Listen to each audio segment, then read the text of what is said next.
ఆ తిరుపతి రెడ్డి అనే ఆయనకి సిగ్గు లేదా, బుద్ధి లేదా, అన్నం తింటలేడా ఆయన? ఫస్ట్ పేరు వినబడుతుంది ఆయనదే. రేవంత్ రెడ్డికి బుద్ధి సిగ్గు లేదా? వాడు అన్నం తింటలేడా? ఈడ గవర్నమెంట్ ల్యాండ్ సార్ అది ఇది గవర్నమెంట్ ల్యాండ్ అయితే వాళ్ళు వచ్చి చేస్తారు కదా. బౌన్సర్లతో ఏం పని? వాళ్ళు వచ్చి మా మీద ఇంత దౌర్జన్యంగా చేయాల్సిన పని ఏముంది?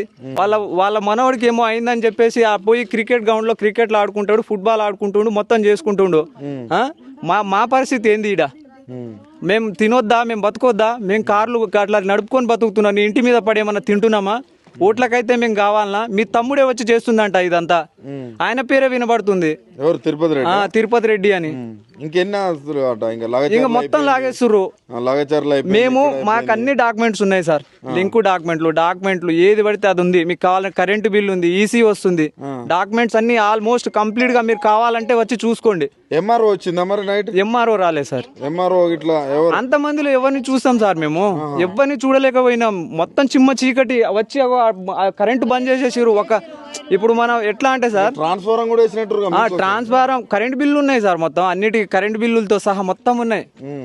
ఏం అసలు దిక్కుతోచని పరిస్థితి. చీకట్లో పెట్టుకొని కొడితే డ్రోన్స్ కెమెరాలు పంపిస్తారు మళ్ళీ నైట్.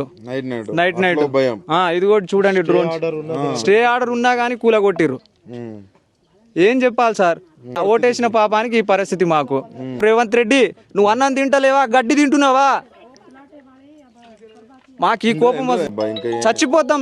రేవంత్ రెడ్డి మీద దినం వేసి చచ్చిపోతాం. మేము ఈయనే చేస్తాం, వెళ్ళేదైతే ఉండదు, ఈయనే చేస్తాం. రేవంత్ రెడ్డి గారు, మీకు దండం అన్న పెడతాం.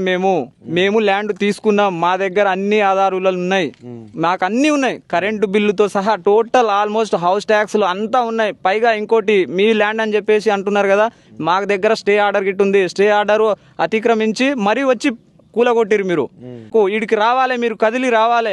ఎంతసేపటికి నేను అది చేసినా లంబడోళ్ళని చూస్తా అని చెప్పేసి దొంగ మాటలు కాదు, ఇక డైరెక్ట్గా వచ్చి మాట్లాడు. నీకు దమ్ము ధైర్యం ఉంటే